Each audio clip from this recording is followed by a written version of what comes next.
Hey, how you doing, guys?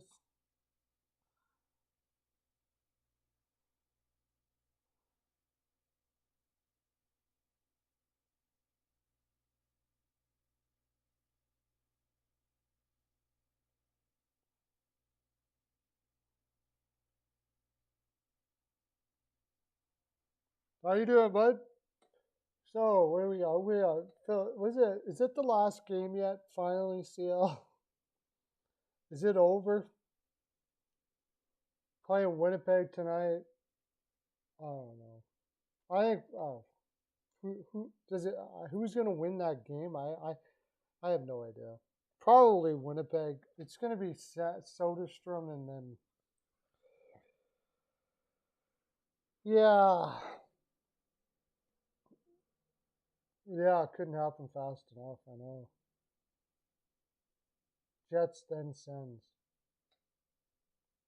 I'll take the Sens.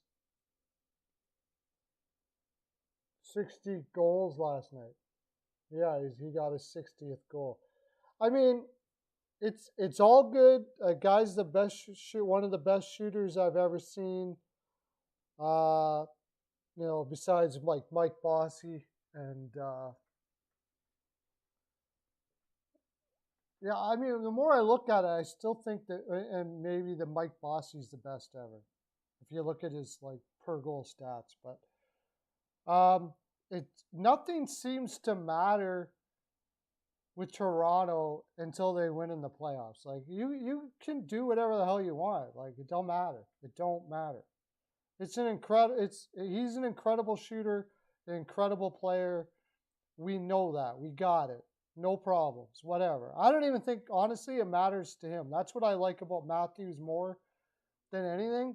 Is he took a couple days off when instead of chasing the 60 goals. I didn't think the Bruins were going to win either, and you know that's what you got to love about the Bruins. They they uh, they don't back down from anybody. Well, I should have known because I've been saying all along. What are the Panthers going to do when they come up against playoff type hockey? And that's what that was last night. And guess who won? The Bruins, right? I should have thought about that before I even put in a pick. I thought, it's really important for the Panthers here to get that. But the Bruins came out and played playoff type hockey, and they had to fight it, and they had to play that. They were like, not in our barn, not in our barn. Are you winning the President's Trophy? Forget that noise.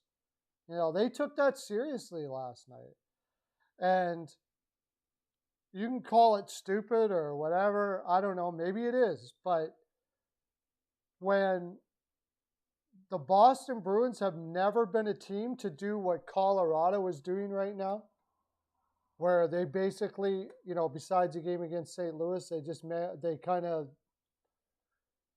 relax and stuff like that. They've never been that team. They've always been a team, and it's the reason why they have the reputation that they have. They built that reputation of being a team that there's going to be a fight every time you go into their barn. And they carry that into the playoffs. So they have an intimidation factor, the Boston Bruins, and that's the reason why. Because a team like the Florida Panthers come in trouncing in there saying, we're going to get the President's Trophy, and they're like, no, you're not. No, no, you're not. Not here, you're not. Maybe in the next arena you go to, but you ain't getting it here. So, that's what you got to love about the Boston Bruins, about the attitude of the Marchands and uh, Bergeron. I mean, they've instilled that attitude there of pride in that organization that everybody knows about, and that attitude and uh, reputation is is part of why they win cups and stuff. It's part of why they win cups. Marchand, I would have Marchand on my team any day of the week. I haven't really gone into, like, I haven't really thought of who would I have instead of Marchand on my team. Would I take Matthews or Marchand? I got to see it for Matthews. I get the impression Matthews has that in him as well, in which case I would take Matthews. But I'm trying to think of some other guys. Well, and that's the other thing is Bobrovsky. I mean, that's the big question mark. What's he going to do when the chips are down? Minnesota, I don't know. I'll tell you what happened to Minnesota last night, and Arizona does this all the time. Arizona, that general manager Tierney is such a crafty dude, man. It's like in the first period, he gives the team the impression that it's, I don't know how he gets this across to his players, but it's like he gives them the impression that they know they're not good enough, so we're just gonna play boxy around our net and block shots and hope we win. They do it all the time. They did it against St. Louis too. And then the second period, they come out and they play totally aggressive offensive game and take the team right off guard. And then, of course, Fleury. I don't know. I mean, I got to admit it now. I was the first one to say, like, I'm a big Fleury supporter, but he's been flat out garbage. Can't say it any other way. It's my favorite player in the league. I've loved him ever since he got drafted, and he's been garbage. It's sad to see. Now I know he's behind a different defense, and that is tough. That is tough. But I haven't seen him look this bad in a long time. Like he looks terrible.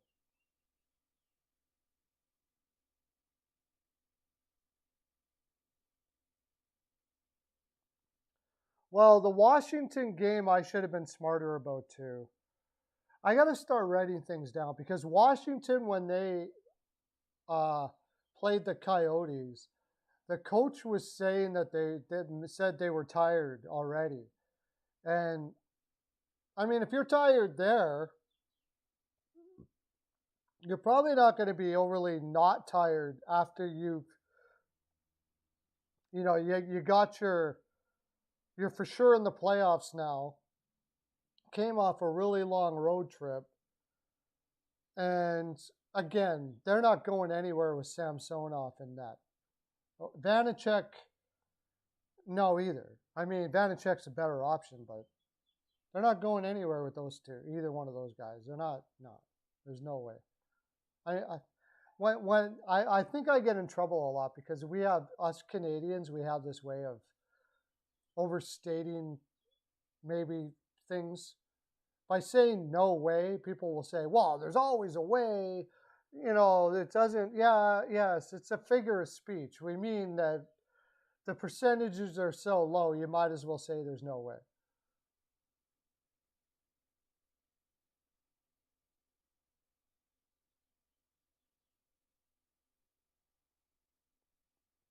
Did I catch the head-to-head? What do you mean?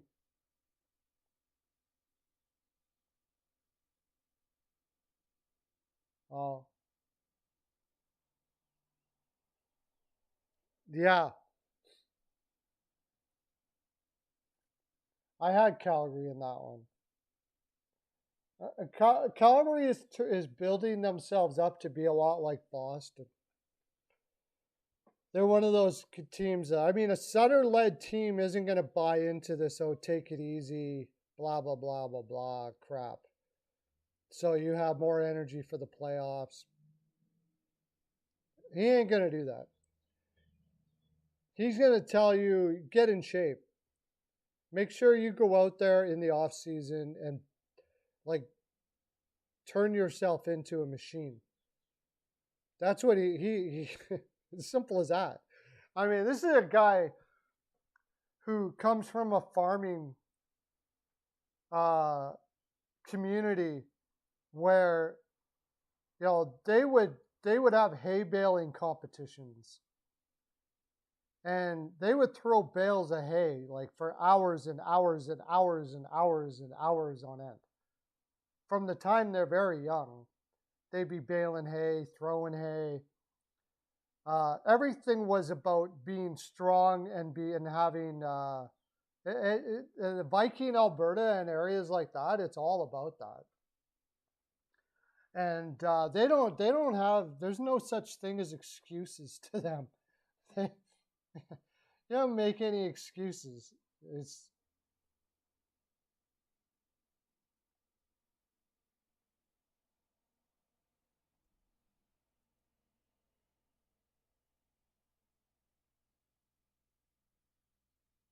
what was the final score of that game? I was so upset about the Minnesota game, I went to bed, honestly.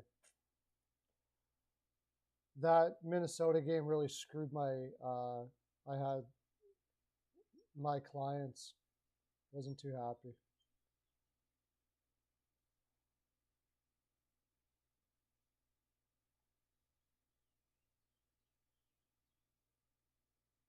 Yeah, 5-4. I mean, give Nashville credit. They got a lot of fight. It'll be interesting to see what they got left for the playoffs.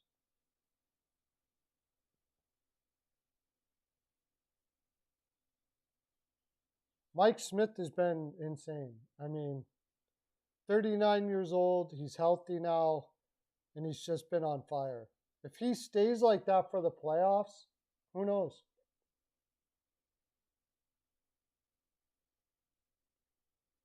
Yeah, I had the Blues for a very small amount, but in my mind, I knew they weren't going to win because Colorado was not going to play like they did against previous competition against the Blues. Like, okay, you lose to Seattle, whatever. Like, I don't care. See, the thing is, every coach has a different way of looking at things. And you can lose to a team like Seattle or San Jose in that situation, and you can still be like, yeah, we're taking it easy. Like, you guys suck, right? So we're taking it easy because we're in the playoffs. Like, you can still beat down the opposition and lose. And there are teams that do that, and Colorado looks to be one of those teams. Pittsburgh Penguins, too, and Tampa Bay Lightning. The Tampa Bay Lightning do it all the time. They're arrogant as you know what I'm you know. They're arrogant as hell in Tampa Bay. And they'll go into a game against, New Jersey or something like that. And they know that, they're not going to, I don't know which one is right. I know I like seeing Boston and Calgary the way they do it. But honestly, I'm not sure it's really the best way. For Tampa Bay, they can go into New Jersey and, they're not going to crash the net. They're going to shoot from the perimeter. And the opposition can tell they're not giving their full 100%. They're practically disrespecting the opposition while they play. And the opposition, like, say, New Jersey, they win the game and they act like, hey, what are they going to say? They know that if Tampa wanted to, they would destroy them. But they didn't care about that game because they're taking it easy. So you still have the psychological edge even though you lost the game. But a guy like Sutter, he doesn't know how to do that. And same as Cassidy.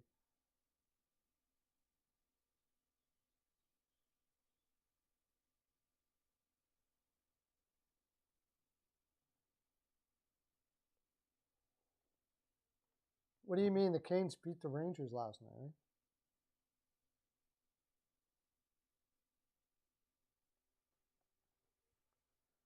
Yeah, that doesn't surprise me either. He's got to be one of the most underrated defensemen out there.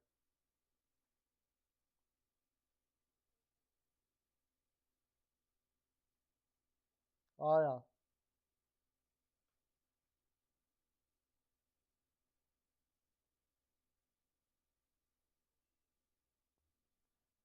Well, I think also if they're giving a guy like Taves a rest or whatever, it's also because they're not too worried about that game. Like I said, you lose to Seattle, then that people will say, well, that's an embarrassment. But you can easily turn that into it's obvious we don't care if we win this game or not, which is basically like shoving it down their throats at the same time as losing. You know. So it's there's two ways to look at it, and I don't know which one's right. I know that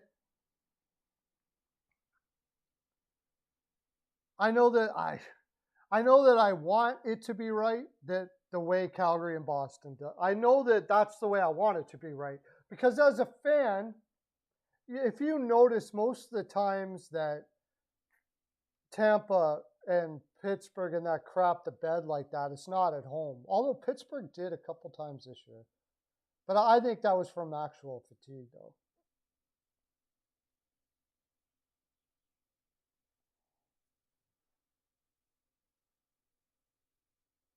Yeah, that's the thing.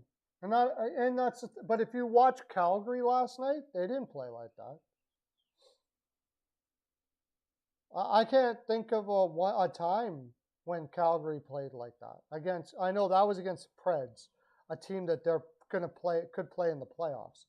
So sure as shit, Calgary's not going to come out and lay a loaf on that game. You know that they're going to have that try to have that psychological edge on them to win in that spot for sure. That's why I had Calgary yesterday.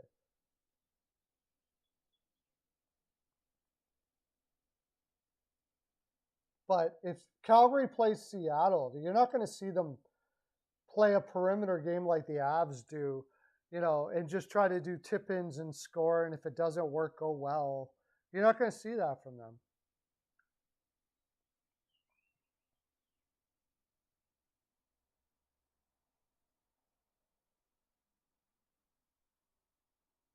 No, he just can't do it.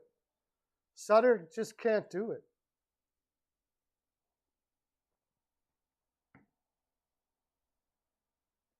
Sutter can't watch guys do that. Yeah, he it's funny. Sutter is old school, but on the same note, he is new school in the sense that he understands possession. And his teams play a possession style game. And he has like all the analytics, new school analytics guys will tell you Calgary's teams have always been the best at Corsi, possession, all of that, war, all of that stuff like that.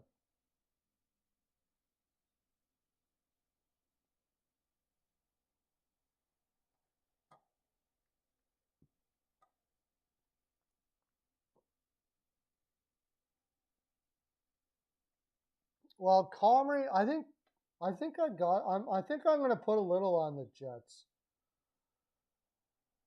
Is Jones going to be in that? No, Felix Sandstrom. That's right. 3.27 and 0.914.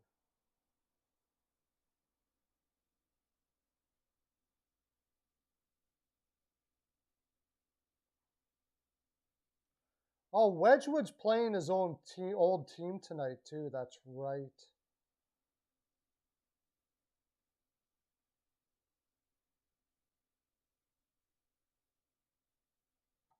I just thought about that. Wedgwood's playing his old. He played for Arizona this year.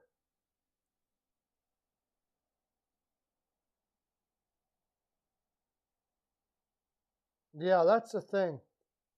I would think that the Jets have more to play for because they're home.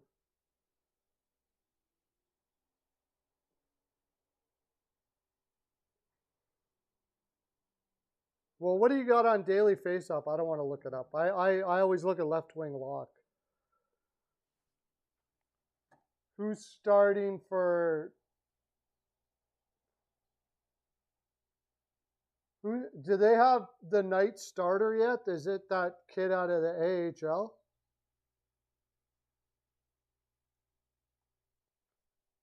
Or are they going back to Thompson again? I imagine they'll go back to Thompson again.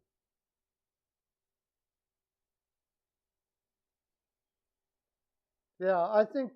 The more I think about it, the more I got to go the Jets there. But I think the juice is terrible.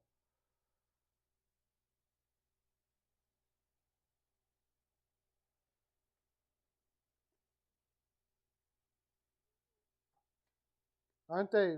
Aren't they heavily juiced too, though?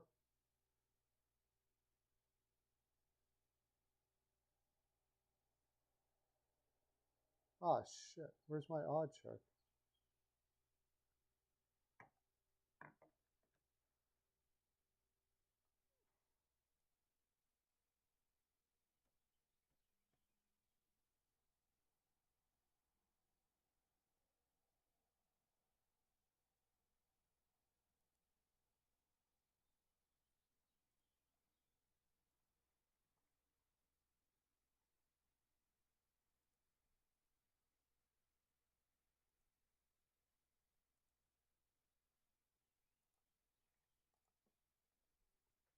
Yeah, they're heavily juiced.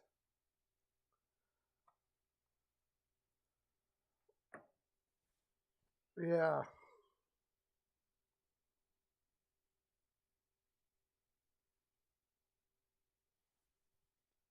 Yeah, the Canes won and the Metro is yours. Uh, I guess now we know why they didn't go out and try to grab a number one with that kid in there. He looks like he's going to be a beast.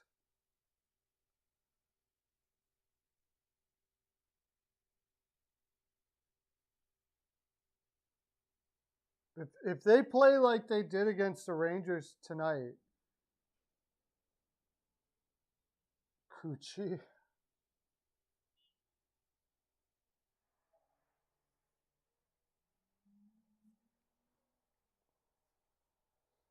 I think Chicago beats Vegas tonight. That Vegas team is just, I don't know. I got no faith in that Vegas team at all.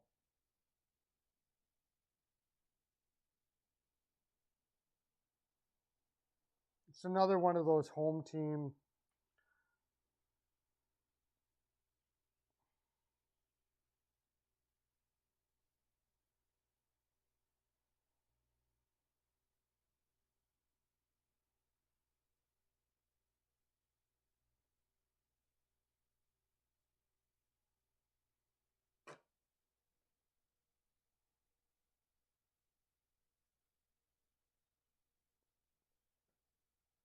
Yeah, I don't see them win. I don't know. Chicago, I mean, they could beat Chicago, but I have no faith in it. I don't know who their goaltender is going to be, but I imagine they'll go back to Thompson again. And I mean, Yuri Patera, how's his numbers been down in the? Yeah, he hasn't put up great. Oh, he's been in the ECHL,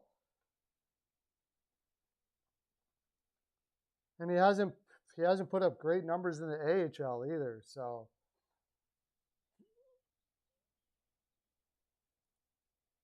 you got to go with Chicago. You got to take the dog.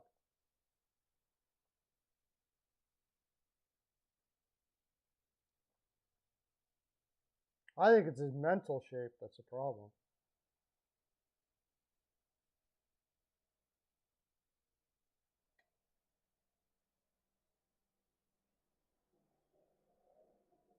You feel bad for Ovi? I think Ovi's all right. I feel bad for Ovi that he has to have a team that's goaltenders are Vanacek and Samsonov more than anything. But hopefully he's back. I mean, the guy's been a beast his whole career. I don't know what the injury is, but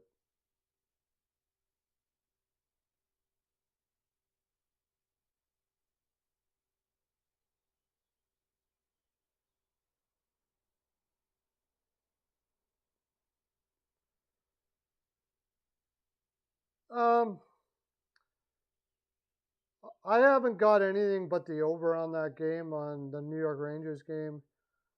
It's kind of hard for the Rangers to get up for that game. But Montreal is so bad, it's kind of hard to back them too. So I'm off that game. They just got it's such a letdown spot for the Rangers there. I could see Montreal winning that game for sure.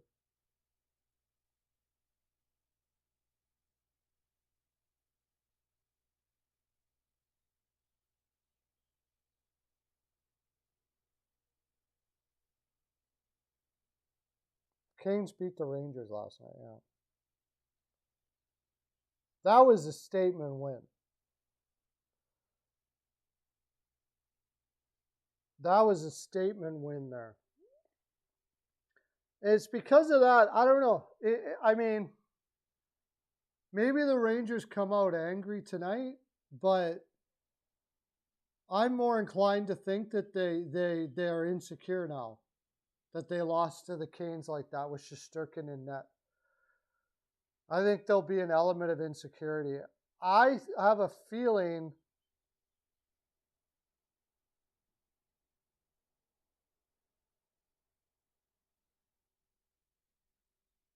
Yeah, Detroit lost bad. Yeah. They're probably just resting him. He's probably not even that bad off. Ovi for sure wants to be on the ice, but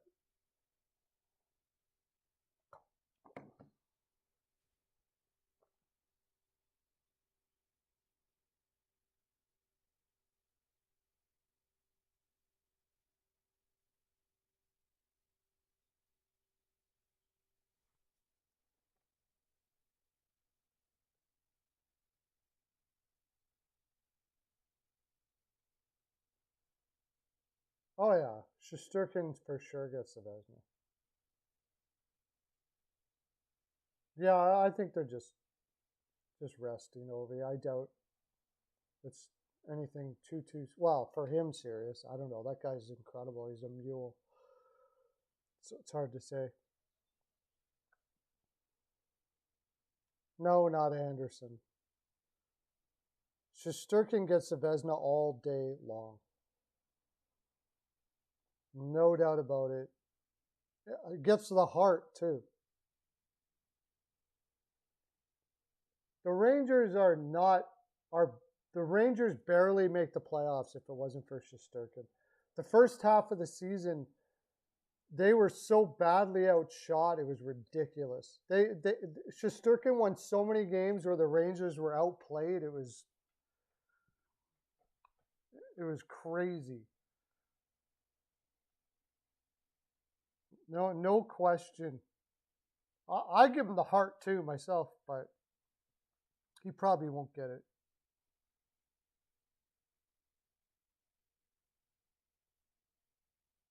It'll probably go to Matthews.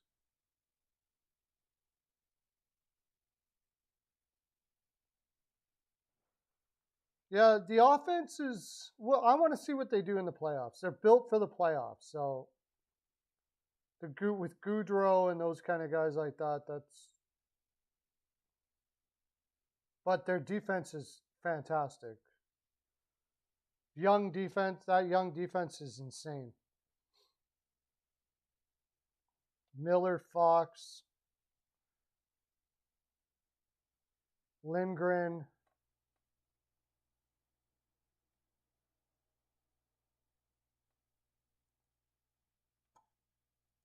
By the way, I did my last video on the. I haven't put it out yet. I'll probably put it out tonight on the most difficult free agents to sign for every team. And they've got Schneider. I mean,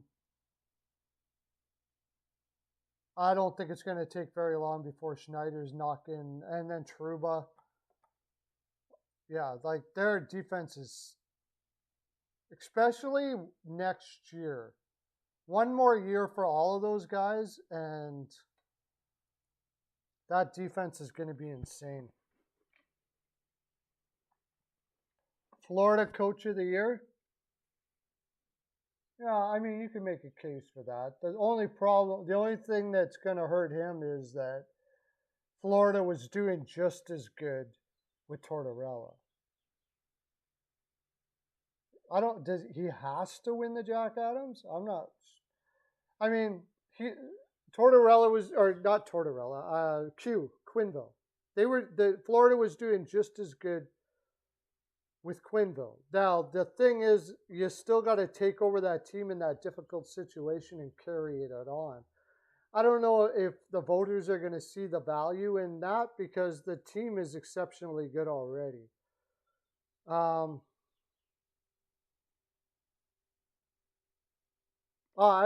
of the Year to me, probably a Sutter. I would say Sutter. Right off the top of my head, I'll have to think about it a little more here.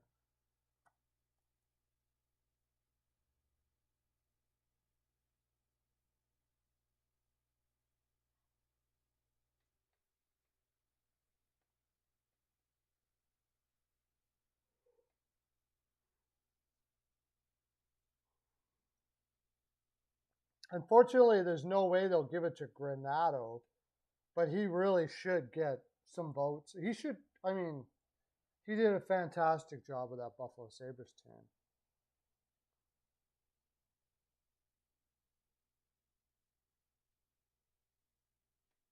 You can make a pretty good case for Hines.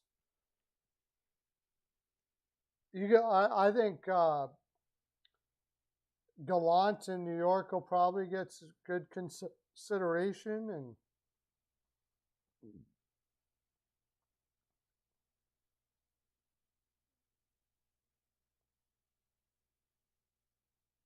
what about McClellan? I had Los Angeles making the playoffs, but I don't know too many people that did.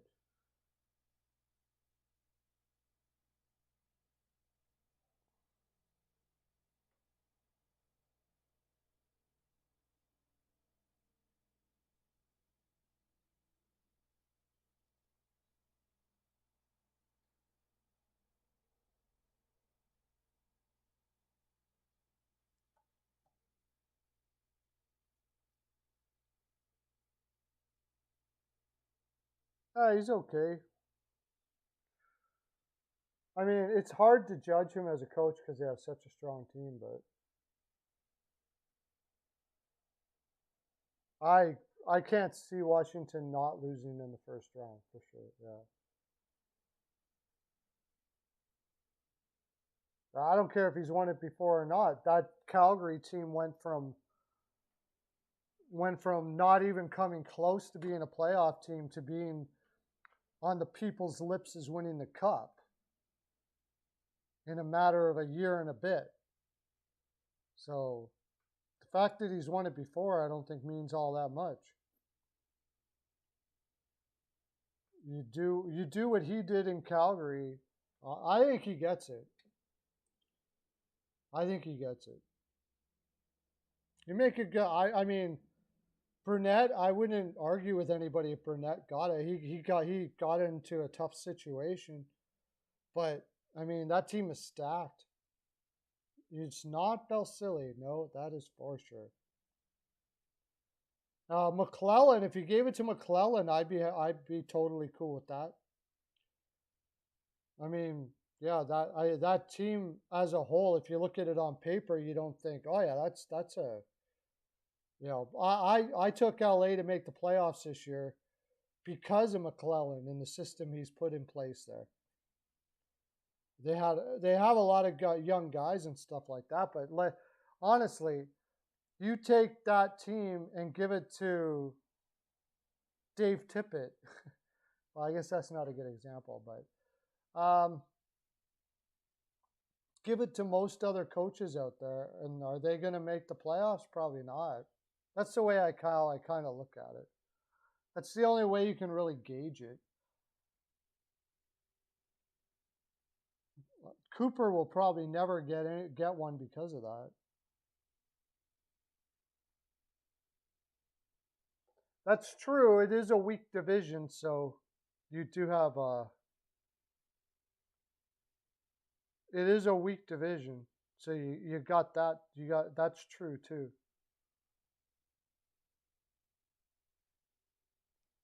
Hey, Mark Brown. How you doing, bud?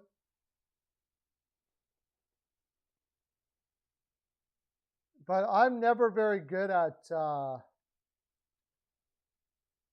I'm not really good at picking the coach of the year. I thought last year Quinville should have had it. But I mean, I wasn't going to argue with Brindamore either. You could give it to Brindamore again this year, and I wouldn't argue with you. Honestly, is Carolina's lineup, are they going to be that good with 90% of the coaches out there? Probably not.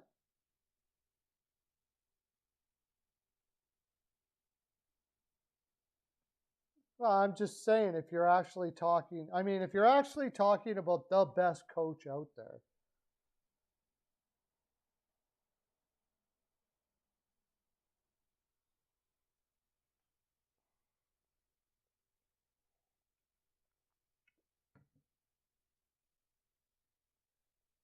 am I serious about what?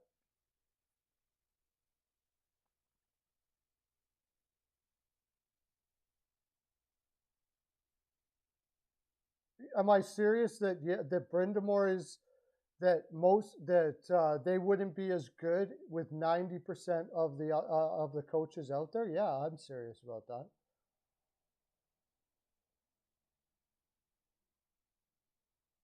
I'm saying that with Brindamore as their coach, they are way better than they would be with other coaches if they had other coaches. They have a solid lineup for sure, but he takes it to whole nother levels. They are a system team.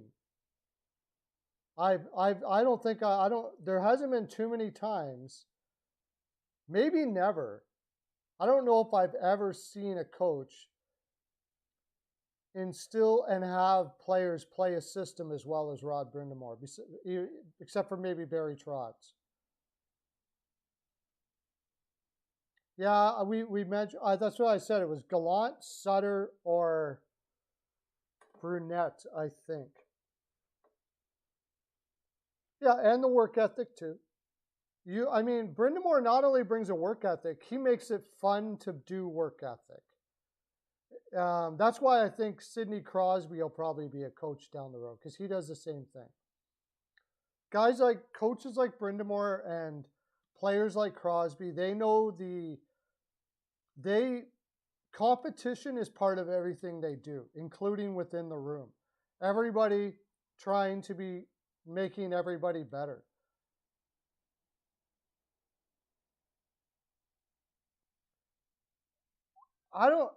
Did Scotty Bowman put in a system like Brindamore did though? Scotty Bowman was how do you put Scotty Bowman?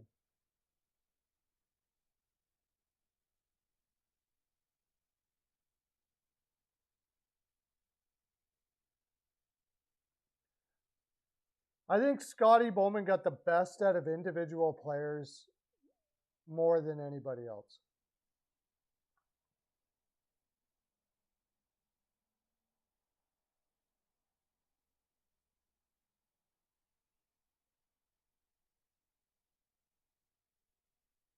They did, but I mean, I guess what takes the shine off of Scotty Bowman is that the team that he was coaching was absolutely insane. I may not say better than Bowman, but as good as Bowman. I mean, that team was insane that he was coaching.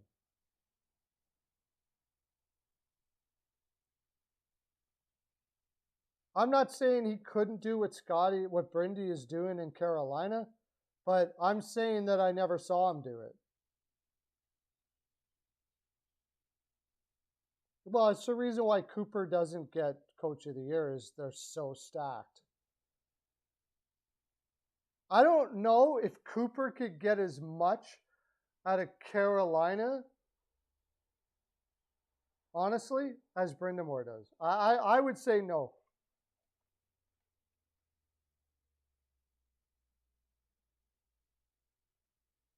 Mostly because Cooper lets his players, I don't know. He thinks things differently. Let's just put it that way. He's a very analytical guy, and he lets the players do. He's the kind of guy that lets the players roll together, like they work a system that works for everybody, that they're happy and stuff like that. He's more of a player coach. He loves playing for him. But like Dan Bilesma, for instance, was a technical coach like Brind'Amour, but people hated him. There was nothing wrong with his technical. It's the way he got players to do it. Brind'Amour gets players to do it in a way that everybody's happy doing it. Bilesma couldn't do that. Bilesma was a bear. Like, he would just rip into you if you turned the wrong way one or two times. Apparently, it was like he would say things like, "What the heck?" Like, he would do tape every single game and just berate his players for turning the wrong way here or turning the wrong way there. Say things like, "How is it so difficult for you to know the difference between left and right? You don't turn to the left in this spot. We've gone over this over and over and over again." Like that sort of stuff. So he kind of shamed players. His system is accurate, and I would say Brind'Amour's system is much the same as Bilesma's was. But the difference is Brind'Amour gets his players do it joyfully. Like,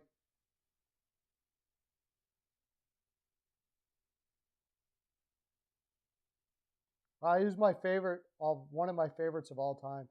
Rod Brind'Amour is the reason why I'm a Philadelphia Flyers fan and a Carolina Hurricane fan. Also, I was a Hartford Whalers fan too, obviously, but Brind'Amour is the main reason. Brind'Amour was one of, if not my favorite players of all time. I love him. And the fact that you hate him is why I love him. The players I like,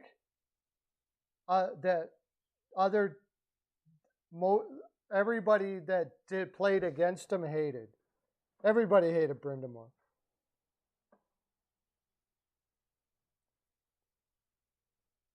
He was a bastard to play against. Absolute bastard to play against. He would tear you down from the time you got on the ice to the time you got off the ice. He would rip you apart. He never stopped.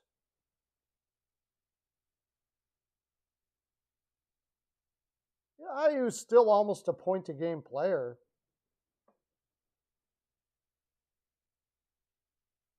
Yeah, exactly. That's why you love. That's why. Yeah, exactly. I know. That's the players I love. I love guys like that.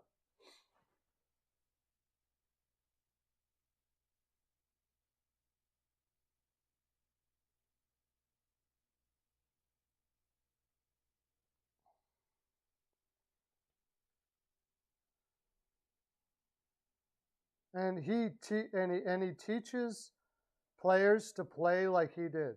He was meticulous, and he's meticulous in his system as well. But the genius of Brindy is that he's meticulous, but also he doesn't rub.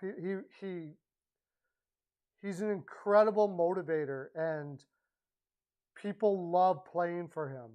Most meticulous coaches people don't like playing for him. Hitchcock. People hated playing for Hitchcock.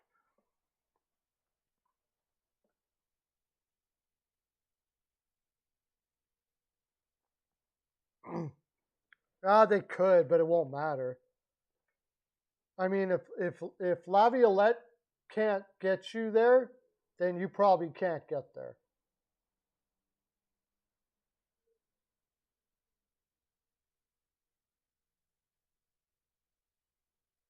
In 1 or 2 seasons. If Laviolette can't get you there in 2 seasons, you're probably not going to be able to make it.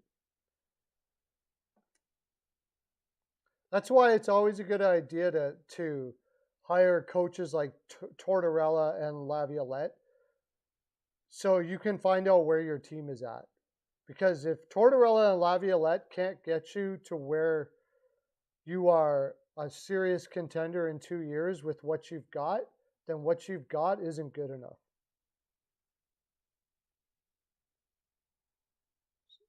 So they may bring him back, but they probably will give him 1 more year.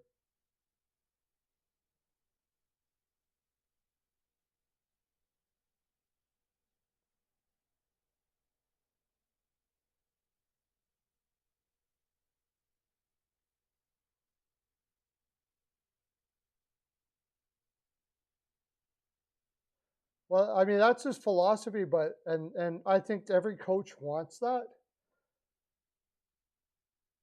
The difference is what makes coaches great is how they get that across without shaming players.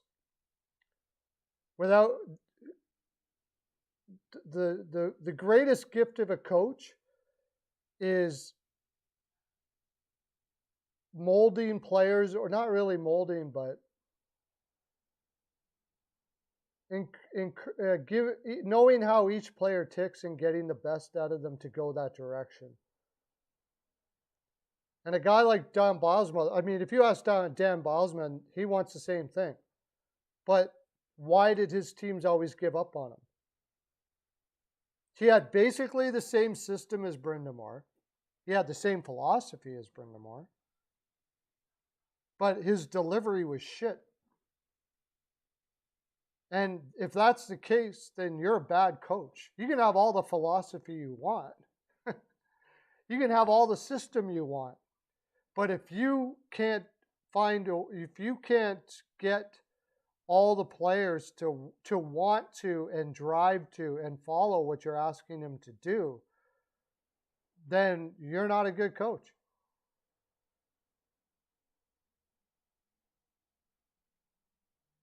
No, probably not. I don't think Lamoriello and Barry Trotz will be fired now.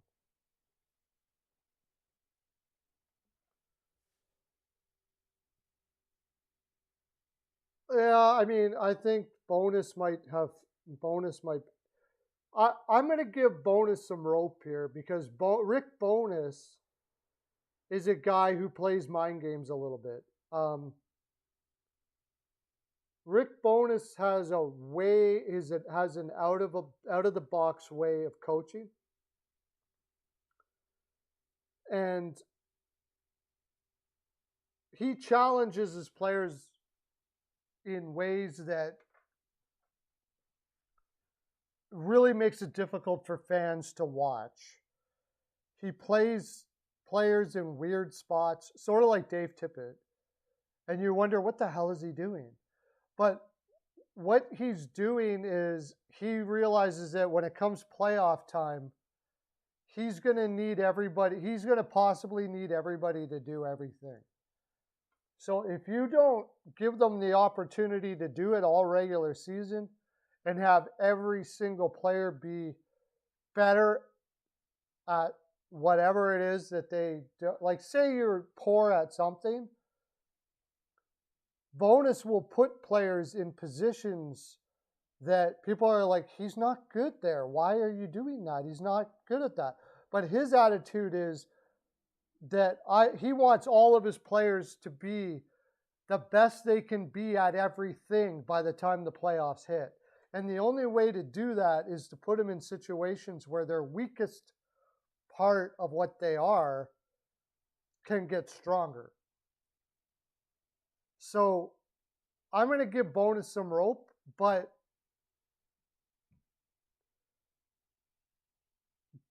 it's really hard to see him if they lose in the first round. It's really hard to see him being there.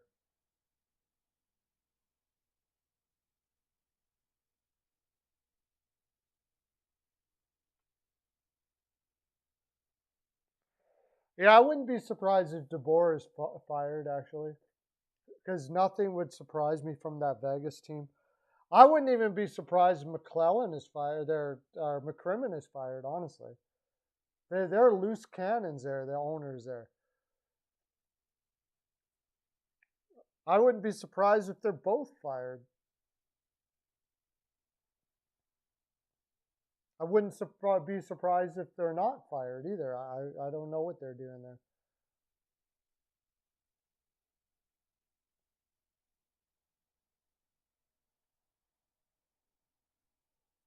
There's not a coach out there that doesn't do that, Lauren. Every coach has that idea. Those are all philosophies.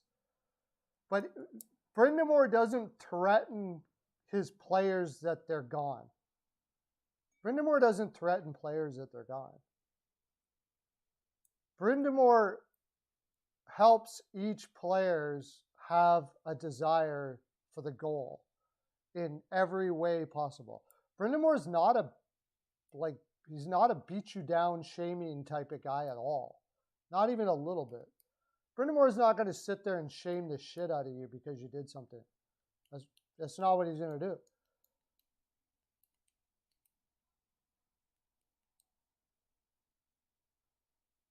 He shows ultimate respect in everybody.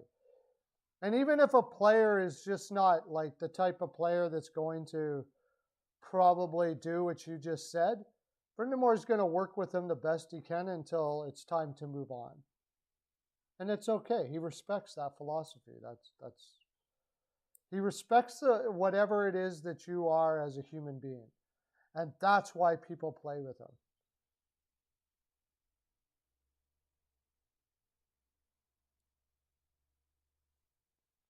And that's the reason why people.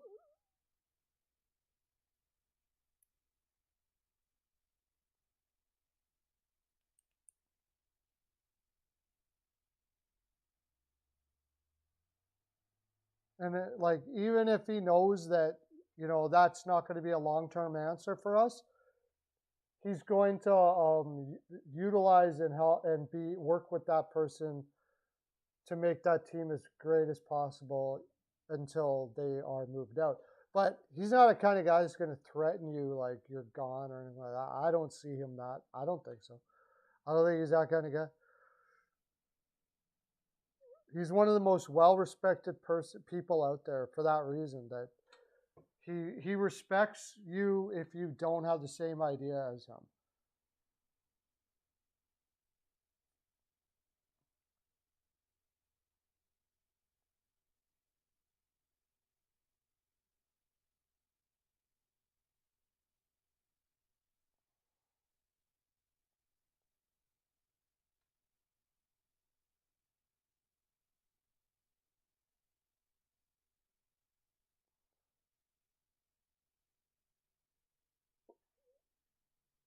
Yeah, I mean, they will be better, but they've still got to do something with the defense. I'll say it over and over again.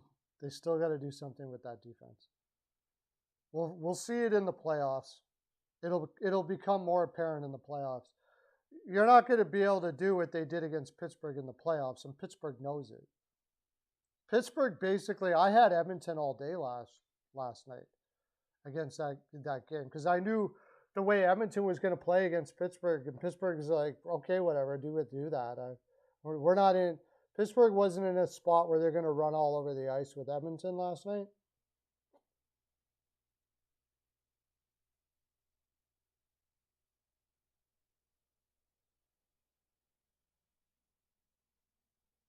Well, Skinner had more to do with Dubas. No, not Dubas. What's his name? The owner. Lindholm. That's nonsense. Lindholm wasn't sent out. So you're telling me that Lindholm was sent to Calgary because he didn't have the attitude to win a cup. That's nonsense. They went to Calgary because so they could get a 6'3" beast of a defenseman that has analytics numbers that are through the roof in Hamilton. They just didn't want to pay the $9 million a year. And in Carolina, that's part of what it means to have your number one thing win a cup. You got to take a couple million less.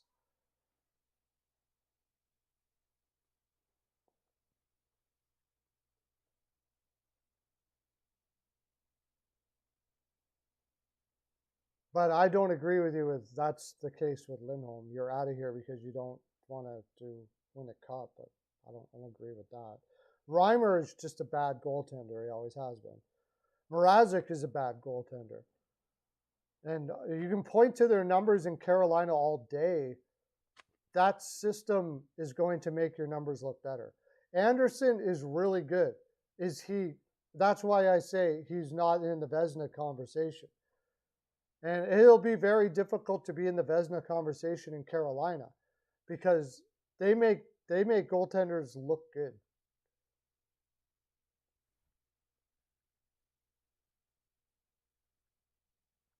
Kalkinen, maybe.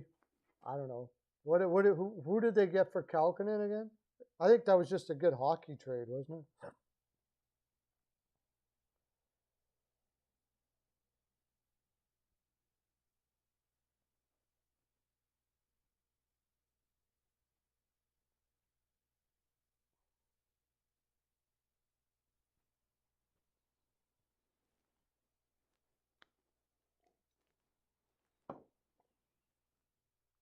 Yeah, who did they get from New Jersey?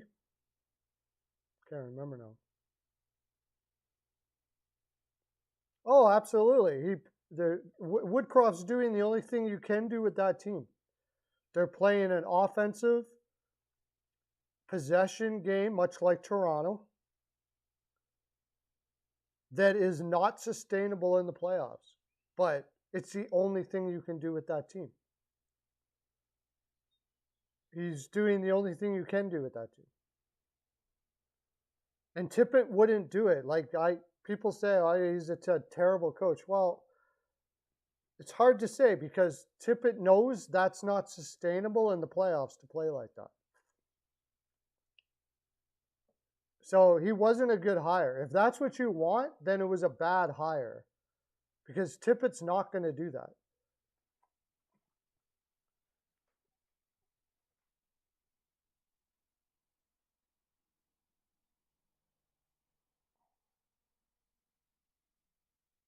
Yeah, that kid looks really good.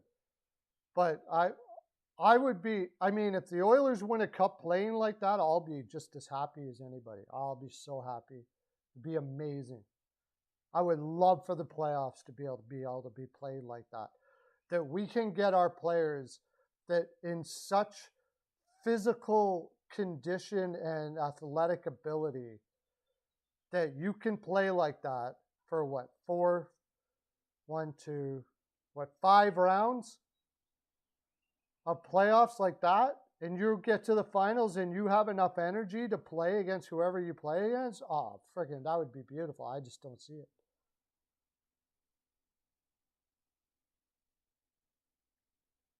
He played right. Oh, yeah. Yeah, I know who you're talking about now. Vatanen. Wasn't it Vatanen?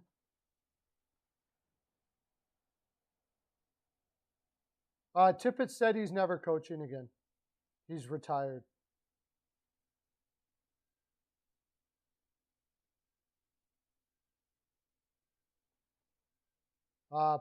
Pittsburgh isn't going to play that way this time of year.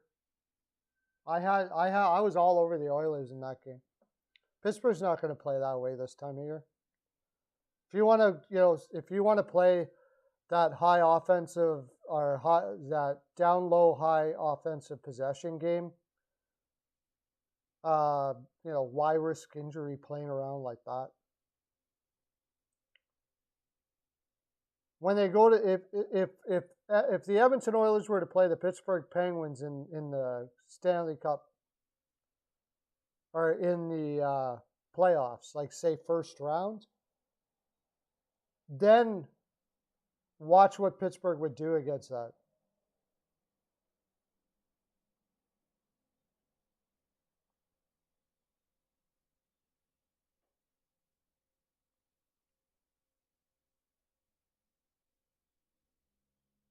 Really? Peyton said they didn't change their style of play. What do you mean?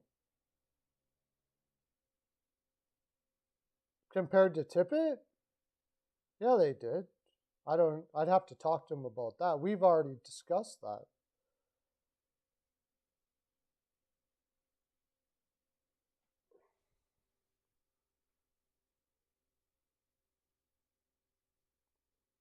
I find it hard to believe he would have said that.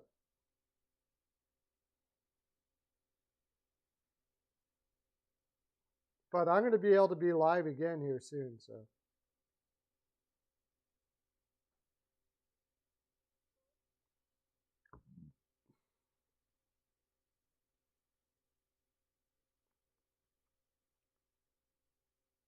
Well, I think they totally changed their style of play. Uh,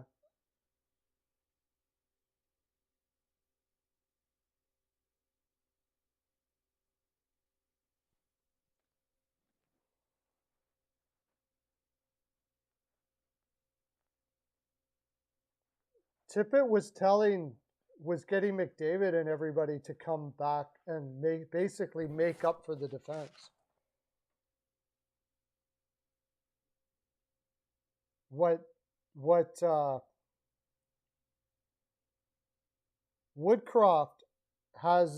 is telling the defense to basically simplify their game and get it up to the neutral zone get it up to the wings as much as possible. And then the forwards are backing each other up there. Rather than coming all the way back as a center and basically taking the puck off the stick of the defenseman, that's what Tippett was asking them to do, which is like you're just going to be bagged at the end of the game doing that. I mean, it's not a bad way to play if you have really good defensemen already. But so basically, Tippett was saying, okay, our defense isn't good enough to get the puck off the stick. So the forwards need to help out the defensemen.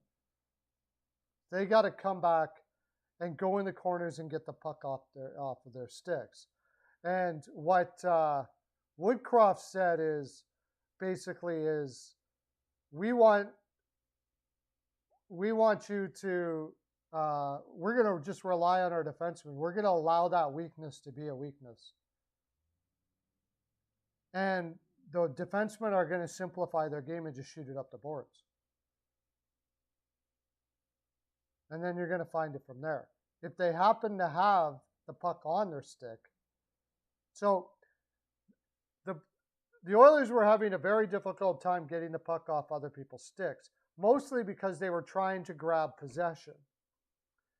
What Woodcroft was doing is saying, don't worry about grabbing possession. Just knock the puck off the stick and get it around the boards as much as you possibly can.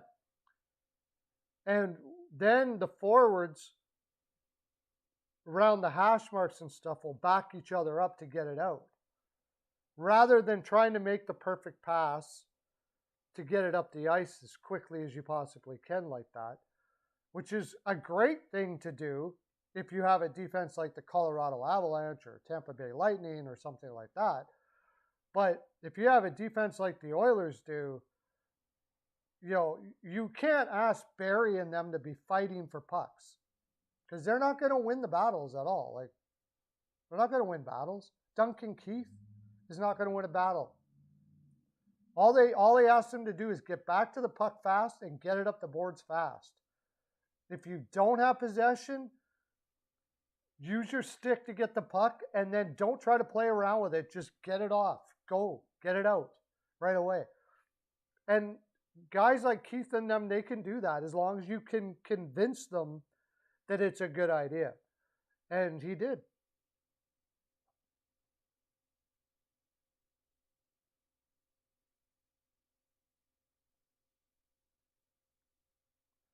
I don't. Tippett, of course, coaches defense, but he coaches puck movement. And if you can't do that, then he wants his forwards to come back and get the puck.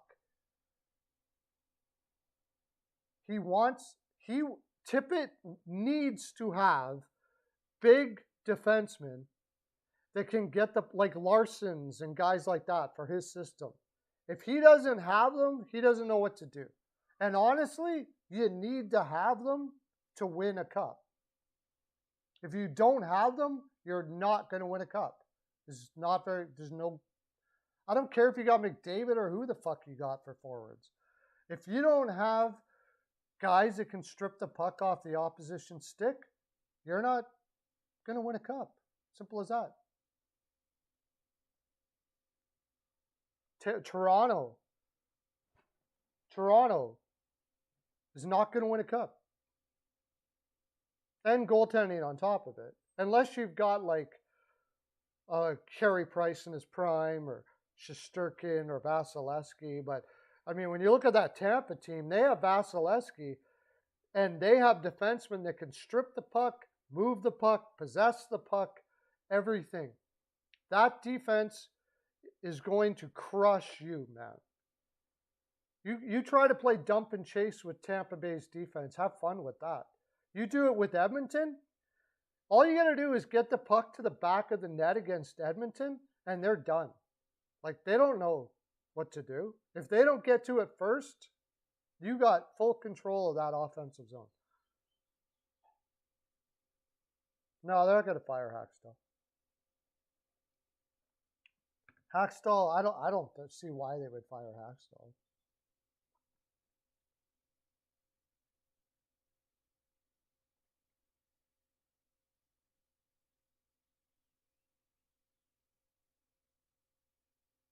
Like, look at like we just talked about Carolina. They got Slavin, Pesci. Brady Shea, no. But, I mean, they got Slavin and Pesci, just those two guys alone.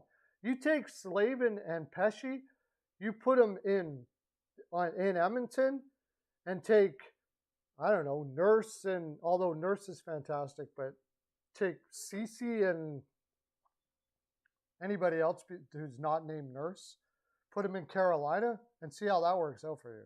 I mean, that now, Tippett could probably look like a pretty good coach if they had those two guys.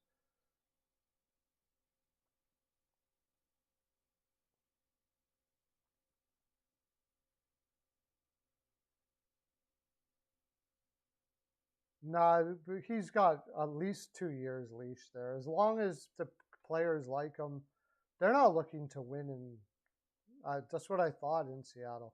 Anyways, guys, I got to go. I just thought I'd jump on for a while. I got to go pick up my wife and stuff. So that was fun. I'll be on again. I don't know when I'm going to do another stream again, but maybe tomorrow. I don't know. That's my full 42, though. I got to go. Have a great day, everybody. Okay, bye.